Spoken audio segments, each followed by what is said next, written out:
할렐루야. 저녁에 이렇게 또 만종을 통해서 성도 여러분들을 만나게 되어서 반갑습니다. 김태형 목사입니다. 요즘 이제 코로나 다시 만연해지고 있다고 하는데요. 일교차가 또 심하고 또 코로나로 인해서 여러분들 건강 잘 관리하시고 이렇게 어려울 때일수록 또 여러분께서 믿음에 더욱 집중하셔서 승리하는 하루하루가 되시길 바랍니다. 많은 분들이 해외에서의 삶과 우리나라의 삶을 비교를 많이 하시더라고요. 그런데 차이점이 무엇인가 보면 우리나라는 너무 빠르고 또 긴장되는 삶을 살기에 삶의 여유가 없다라고 얘기하신다고 합니다. 그 이유가 뭘까 생각해 보면 우리가 삶에 대한 본질 그리고 또한 신앙에 대한 본질을 잃어버리고 살기 때문에 우리가 주변의 급류에 휩쓸려서 살기 때문에 이런 것은 아닌가라고 생각해 봅니다. 그래서 저는 제 시간에 우리의 근본적인 본질들 한번 같이 생각해 보기를 원합니다. 그래서 주제를 교회란 무엇인가에 대해서 몇 차례 시간을 나누어서 같이 은혜를 나누고자 합니다. 한번 성경 말씀 보도록 하겠습니다. 마태복음 18장 15절부터 18절까지의 말씀을 제가 봉독해서 읽겠습니다. 내 형제가 죄를 범하거든 가서 너희와 그 사람만 상대하고 권고하라. 만일 들으면 내가 내 형제를 얻을 것이요 만일 듣지 않거든 한두 사람을 데리고 가서 두세 증인의 입으로 말마다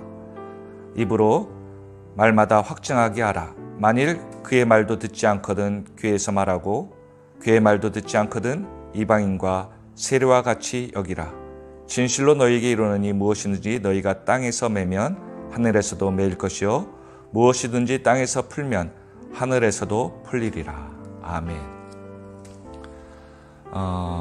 우리의 신앙의 본질은 무엇입니까? 바로 그리스도로부터입니다.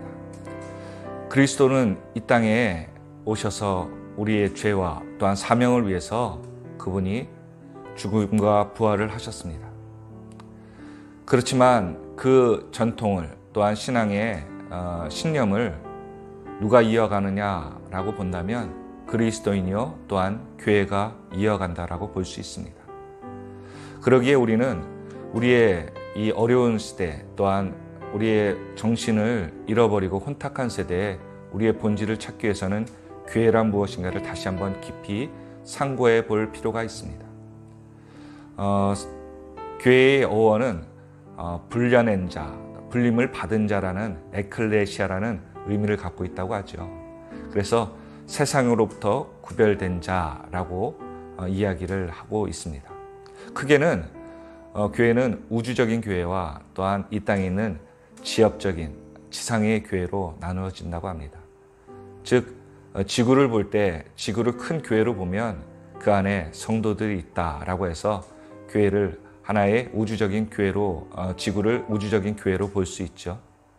또한 그 가운데서도 더 지역적인 작은 모습으로 이 땅에 있는 교회를 생각해 본다면 바로 우리가 다니고 있는 교회 또한 믿는 사람의 모임을 교회라고 할 수 있을 것입니다. 그렇다면 이 교회는 어떤 모임과 특성을 갖고 있느냐라고 우리도 좀 생각해 볼 필요가 있겠죠. 교회는 이 무형적인 교회와 유형적인 교회가 있습니다.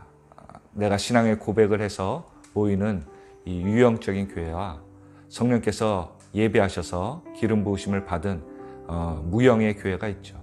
사람들은 교회 안 가도 된다라고 얘기하는 이 무형의 교회를 강조합니다. 그러나 그것만이 건강한 교회가 아니라 완전한 교회가 아니라 모여서 교회를 보이는 형식적인 모임을 가질 때 그 두 개가 합쳐질 때 우리는 바른 교회관이라고 말할 수 있을 것입니다. 그렇다면 교회는 모여서 무엇을 할까요? 아까 말씀드린 대로 교회는 예수 그리스도를 상징한다고 얘기합니다. 그래서 그리스도의 몸이라고도 하죠. 우리가 교회를 다닌다는 것 자체, 신앙생활을 한다는 것은 예수 그리스도를 닮아가는 삶을 살아간다라고 표현할 수 있을 것입니다. 예수 믿는 사람들, 교회는 무엇을 하고 살아야 됩니까? 바로 주님께서 하신 그 삶을 그대로 살아가는 것이 교회의 목표이자 그리스도인의 목표일 것입니다. 예수님께서 이 땅에 오셔서 무엇을 하셨죠? 또한 우리는 매일매일 무엇을 하고 살아야 됩니까? 주님께서 이 땅에 오셔서 말씀을 가르치시고 또한 전하시고 또한 아픈 자를 위로하시며 고치시고 또한 하나님 앞에 예배드리는 삶을 사셨습니다. 교회는 그것을 해야 되는 것이죠. 또 우리가 그것을 하지 않을 때 우리는 그리스도와 점점 멀어지는 모습으로 살아간다라고 얘기할 수 있을 것입니다. 오늘 저와 여러분 어떤 삶을 사셨습니까? 내가 예수님과 동행하기 위해서 주님께서 걸어가신 길을 우리는 걸어갈 때 신앙의 건강한 본질을 하나하나 회복해 나갈 수 있을 것 같습니다. 특별히 주님께서 교회를 세우신 이유, 오늘 성경이 얘기한 것처럼 권위와 권세를 주셨다라고 얘기하고 있습니다.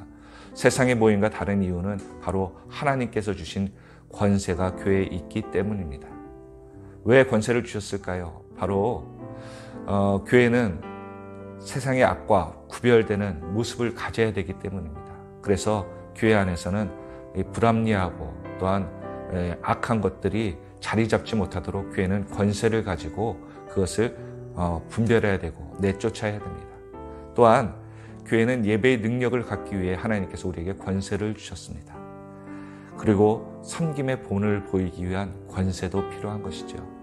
그래서 우리는 주장하는 자가 아니라 주님 앞에서 보이지 않는 모습으로 섬기는 모습으로 살아갈 때 우리의 삶도 건강해질 수 있고 교회도 교회다워질 수 있을 것 같습니다.